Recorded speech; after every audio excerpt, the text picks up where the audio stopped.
I literally waited an entire night for this chapter. Like, I waited, like, very late at night to try to read this chapter and do a recap on it. But apparently, it just came out late, and it got translated late, which is to my great agony and anger. But, you know, it is what it is. I can't really blame anyone else, because, honestly, who is doing the translation for this series most of the time? Anyways, this chapter right here was pretty slick, and it was pretty simple, but at the same time, it is very, very crazy to start something off of a new arc of something. So if anything else, let's just get this started. We have to it that Sanji is actually having some kind of Germa raid suit, apparently, which Luffy and Chopper says, "Hey, no, no, no, don't freaking like throw it away, keep it. I mean, who knows what cool stuff you could do with it." But Sanji goes like, "I'm not gonna freaking rely on this piece of crap, okay? So I'm gonna throw it away." And we have to it that like that Sanji was about to throw it away, but apparently we have to it that Nami decides to prove Sanji wrong that science is actually pretty cool, and shows that she actually obtained Zeus into a climate act, which is something that which is really pretty cool, honestly. And she turned it into a sky science and Usopp's technology, and even Zeus is saying like inside the climate tech is really amazing. And we have to it that Sanji is really surprised and says, "I can't believe it. You choose food over your loyalties." And we have to it that Sanji tells Zeus off saying, "I was her slave long before you came around." And we have to it that Zeus is like, "Okay, but I live inside of the weapon that she always carries around, so you can't beat that." And he goes like, "What did you just say?"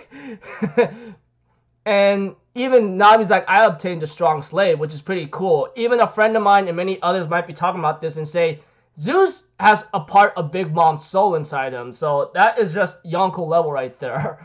So I'm pretty sure Zeus right there will have a big role to play eventually. No joke about that.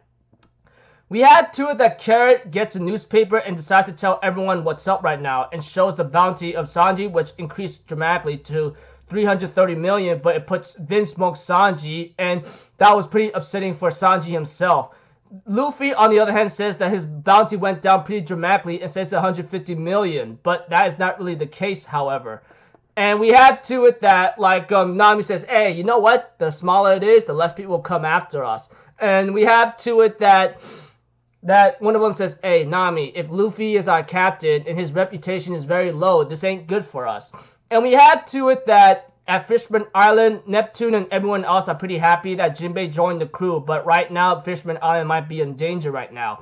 And we have to it that Yoa Hoshi, or Weak Hoshi, ends up saying, "Let me come with you. I don't want to be called Weak Hoshi again," or something.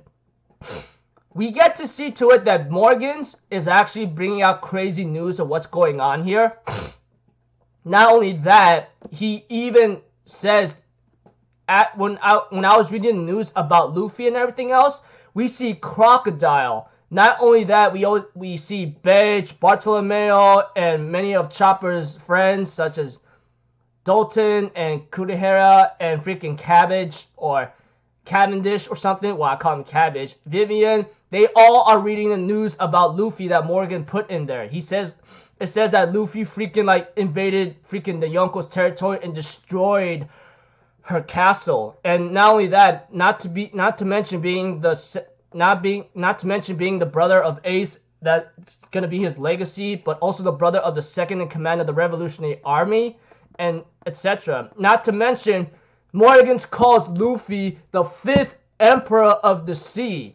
And we have to it that with the help of the Sunny Pirates and the Tank Pirates and the army of Germa, they end up having to damage the territory pretty badly. We have to it that Akainu is informed that a ship that's on the way to Revier is being attacked by pirates, and Akainu's like, "Who the hell did that?" And we have to it that we get to see oh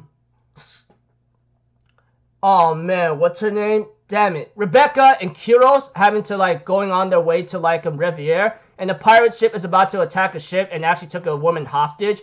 And we see to it that one of them was trying to sink that ship, where one of the ships of Revier was trying to go. But Kobe, on the other hand, which is revealed later, deflected the torpedo, and he's actually captain the headquarters.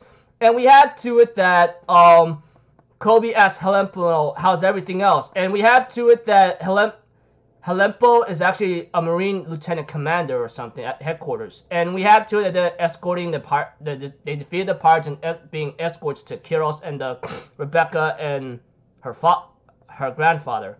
And we see to it that Kobe gets some news about Luffy and he's actually really happy.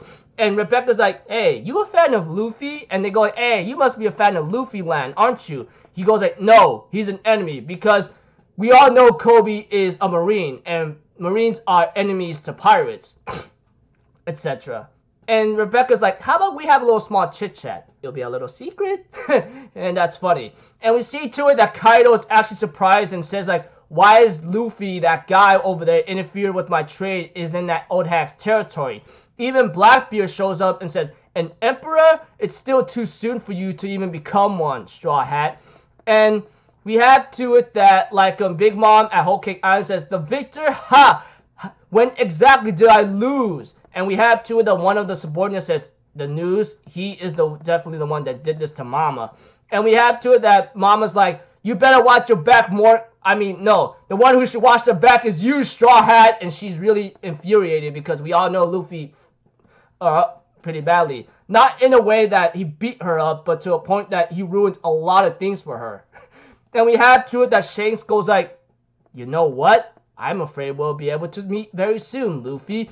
And we get to see Luffy's true bounty, and it's actually 1.5 billion. That's right, people. 1,500,000,000 berries, dude. That is high in the charts right now. Like, definitely high in the charts. Because after what Luffy did, etc., his bounty went up by 1 billion. By a freaking billion. I mean, I think the world government would be doing that after what Luffy did in Dressrosa, what he did at Big Mom's territory, etc. I'm even pretty shocked myself. I mean, I'm pretty sure all of us expected Luffy's bounty to be raised up because of Morgan's, etc. But having to spread out this kind of news, etc., and what Luffy's been doing, dude, 1,500,000,000 berries or 1.5 billion berries on his head? Dude, hello, you have no idea. That is the highest bounty to date. Highest bounty to date. And he is being called the 5th Emperor. Oh my gosh. It's not even a Yonko anymore, guys. It's no longer called Yonko. There's going to be 5 Emperors instead of 4. Instead of Yonko, it'll be whatever that other word would, whatever that word for 5 means, okay? My lord. Wow, man. Like, wow.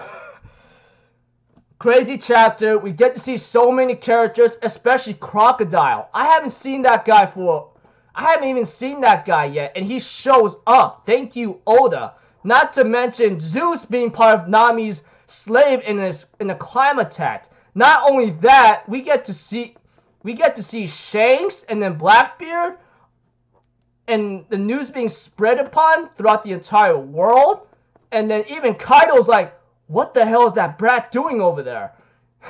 I'm like, yeah.